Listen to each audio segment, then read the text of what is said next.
Hello, friends. Welcome to Read with Rivas. Today we will be learning a new letter, the letter A.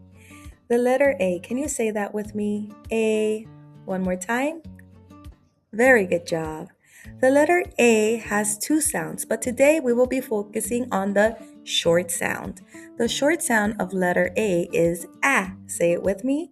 A. Say it alone. Very good job. You will find the sound A at the beginning of words like in the word apple, alligator, or ant. You can also find the sound in the middle of words like in the word mat, bat, and cat. So today's sound that we will be focusing on is the sound A.